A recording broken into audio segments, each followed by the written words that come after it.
Well, another site of that struggle, SARS officials say they bust several coal syndicates they say were costing the fiscus a huge amount of money. Authorities embarked on an intergovernmental search and seizure operations in 5 provinces, including Gauteng. They clamped down on former Eskom workers and other people involved in coal smuggling syndicates. It's alleged the former Eskom workers facilitated procurement fraud.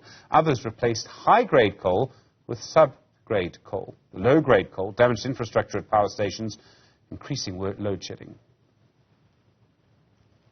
Gender-based violence remains the country's biggest shame. Women and children continue to be murdered too often by people known to them. While national government has put safety measures in place, perpetrators remain unconcerned. Zikhona Tshona found this report. The list of names of women and children who've lost their lives to gender-based violence in South Africa is endless. The manner in which they are killed is extremely gruesome and horrifying.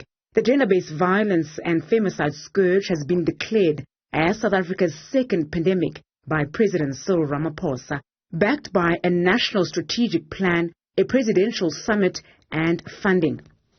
Crime against women and children remain a deeply disturbing feature of our national life. In November last year, we held a second presidential summit on gender-based violence and femicide to assess what progress we have made in implementing the national strategic plan, which we adopted as a comprehensive, effective and united response to this pandemic. One of the great successes of our effort to fight gender-based violence is the extent to which social partners have rallied around the National Strategic Plan. In January last year, I signed into law 3 pieces of legislation that afford greater protection to survivors of gender-based violence and ensure that perpetrators are no longer able to use legislative loopholes to evade prosecution. On the ground, it seems as though efforts are hardly felt. Someone was hitting on us and we ignored them and they were like, after that, it was just like, oh, that's normal though. So I think it's also like a psychological thing, because walking down the street and there's a man behind me, I'm immediately scared. I'm going to pull out my phone and pretend to be talking to someone, because always look behind your back to make sure he isn't doing anything, or he's not going to try to do something. So I feel like you always have to be on guard. We have, family members as well that we call uncles or rather brothers, that also violate us, and they're also not, being held responsible for what they're doing. So I don't think as girls, as women, we are, safe in our country, and our country is not also doing enough justice for us. The condemnations have come from all offices of government. We're not going to create a broader prison here where women move around here arrested because abafanele ukhambe ebusuku, abafanele ugqoke, abafanele ukuphuza, abafanele we're not a prison. We can't create a broader prison for women and we think that only men can be free. So it's important that men understand that women are human beings and fully fledged human beings.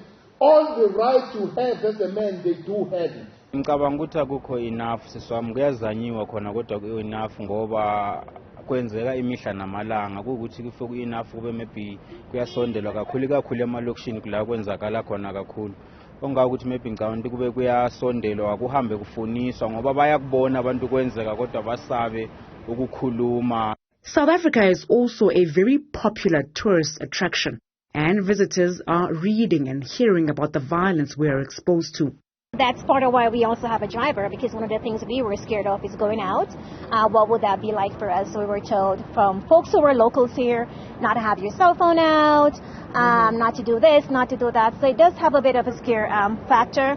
I will say being from Jamaica may not be as scary for me as it would be for someone else, but there's still a little bit of a fear factor there when you go out. I've heard of stabbings, I've heard of still having genitalia issues, so it's a bit concerning, but I still have to say I love being here. When gentlemen don't acknowledge a woman's presence when they walk through, it's very it's very hurtful to have that.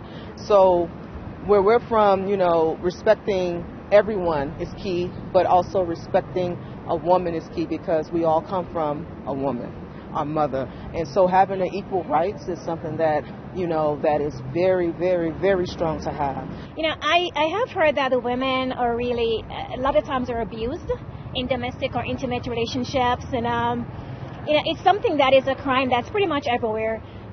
It's pretty prevalent in Jamaica, where I'm from, too. But since I've been here, I've seen some disparity in how women are treated. Yes. And I just really hope that we can get it together. Awareness campaigns are there, government efforts are there, but it's evident that more work still needs to be done. For Newzroom Afrika on Channel 405, I'm Zikhona Tshona in Johannesburg.